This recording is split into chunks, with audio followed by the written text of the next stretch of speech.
புரட்சி பாரதம் கட்சியின் தலைவரும் கேவி குப்பம் சட்டமன்ற உறுப்பினருமான பூவை ஜெகன்மூர்த்தியை கைது செய்ய போலீசார் குவிந்த நிலையில் அவர் தலைமறைவாகிவிட்டதாக தகவல் வெளியாகியுள்ளது. திருவள்ளூரைச் சேர்ந்த தனுஷ் என்பவரும் தேனியைச் சேர்ந்த விஜயஸ்ரீ என்பவரும் பெற்றோர் எதிர்ப்பால் வீட்டை விட்டு வெளியேறி காதல் திருமணம் செய்து கொண்டனர். இந்த நிலையில் தனுஷின் தம்பியை ஒரு கும்பல் கடத்தியுள்ளது.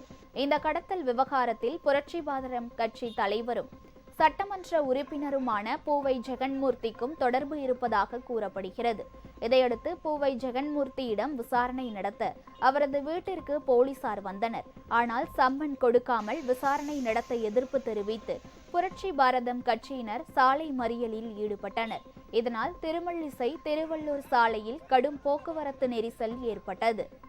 ஆவடி காவல் சரக கூடுதல் ஆணையர் பவானீஸ்வரி தலைமையிலான உயர் அதிகாரிகளும் வந்து புரட்சி பாரதம் கட்சியினருடன் பேச்சுவார்த்தை நடத்தினர். 5 மணி நேரத்திற்கும் மேலாக நடந்த பேச்சுவார்த்தைக்கு பிறகு வீட்டிற்குள் சென்று போலீசார் சோதனையிட்டனர். ஆனால் அந்த வீட்டில் பூவை ஜெகன்மூர்த்தி இல்லை. அவர் தலைமறைவாகிவிட்டதாக கூறப்படுகிறது.